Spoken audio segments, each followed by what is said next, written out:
পোশাক শ্রমিকদের সব দাবি মেনে নেওয়া হলো। মজুরি বৃদ্ধি সহ 18টা দাবি নিয়ে প্রায় 1 মাস ধরে আন্দোলন করছে পোশাক খাতের শ্রমিকরা। তো অবাক কাণ্ড যে এই পোশাক খাতের এই আন্দোলনটাকে অনেকে নানাভাবে ব্যাখ্যা করছিল। বলা হচ্ছিল যে এখানে অনেক রকম ইন্ধন আছে। তো এই যে 18টা দাবি, এই দাবির কথাটাই তো শুনিনি।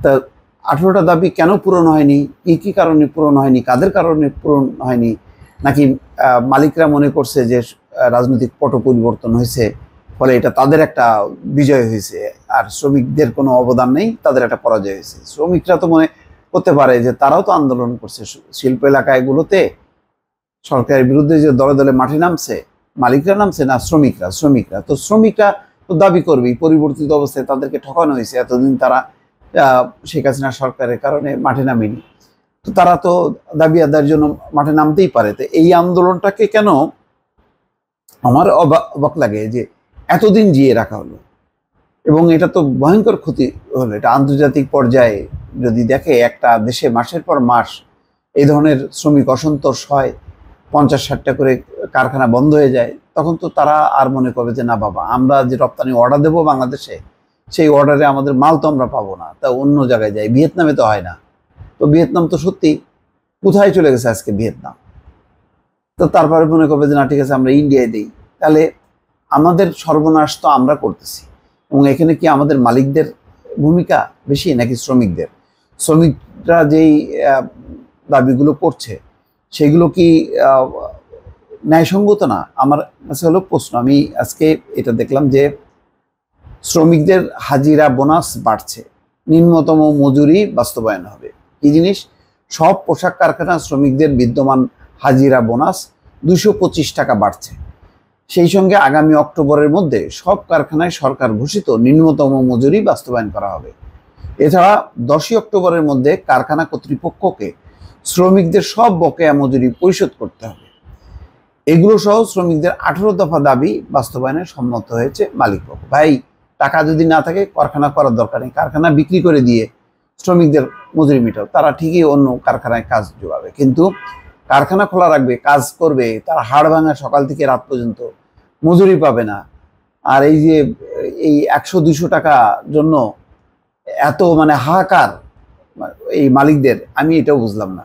এই 18 দফার দাবি তো আমি আগে শুনলাম না। এই প্রথম আগে বলা হচ্ছিল যে না, এরা এক এক সময় এক এক রকম দাবি নিয়ে মাঠে নামছে, অর্থাৎ শ্রমিকরা মনে হচ্ছে যেন দুর্বৃত্ত, শ্রমিকরা কোনো একটা উদ্দেশ্য নিয়ে তারা যেন আন্দোলন করছে, এমন একটা ধারণা দেওয়া হতো। এখন তো দেখা যাচ্ছে যে না, এই যে সব পক্ষের মিটিংয়ের মধ্য দিয়ে একটা সিদ্ধান্ত পাওয়া গেল। তো যাই হোক, আমাদের আসলে যে কোনো কিছু অর্জনটা এমনি এমনি হয় না, অনেক রক্তপাত হয়, শ্রম যায়, ক্ষতি হয়, তারপরে আমাদের হুঁশ হয়। মঙ্গলবার সচিবালয় সরকার, বিজিএমই নেতৃবৃন্দ ও শ্রমিক সংগঠনের নেতাদের উপস্থিতিতে এই বিষয়ে যৌথ ঘোষণা দেওয়া হয়। ঘোষণা পড়ে শোনান শ্রম ও কর্মসংস্থান মন্ত্রণালয়ের সচিব HM শফিকুজ্জামান। এই সময় অন্তর্বর্তী সরকারের শ্রম উপদেষ্টা, স্বরাষ্ট্র, শিল্প ও মৎস্য প্রাণী সম্পদ উপদেষ্টা উপস্থিত ছিলেন। বৈঠক শেষে শ্রম উপদেষ্টা আসিফ মাহমুদ সজীব ভুঁইয়া আগামীকাল বুধবার থেকে সব পোশাক কারখানা সচল থাকবে বলে আশা প্রকাশ করেন। এর আগেও কিন্তু আশা প্রকাশ করা হয়েছিল যে অমুক তারিখে, কিন্তু সেই আশা পূরণ হয়নি। এখন যেটা একটা বিষয়ে ভালো হয়েছে যে বৈঠকে অন্যান্য বিষয়ে যে মতৈক্য হয়েছে, যে সেগুলোর মধ্যে আগামী 10ই অক্টোবরের মধ্যে কোনো কারখানা শ্রমিকদের বকেয়া মজুরি পরিশোধ দিতে ব্যর্থ হলে তাদের বিরুদ্ধে আইন অনুযায়ী ব্যবস্থা নেওয়া হবে।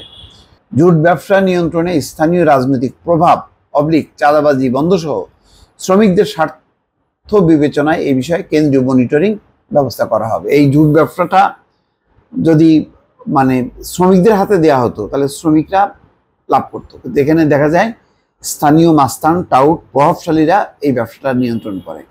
তো এই ব্যবসাটাও যদি ব্যবসা হয়ে থাকে, তাহলে এই ব্যবসার অধিকার বা মালিকানা শ্রমিকরা কেন পাবে না? যাক, সব শেষ কথা হলো যে দাবি মানা হয়েছে, কারখানা চলুক, শান্তিপূর্ণ পরিস্থিতি ফিরে আসুক, এটি হলো সবার প্রত্যাশা। আল্লাহ হাফেজ।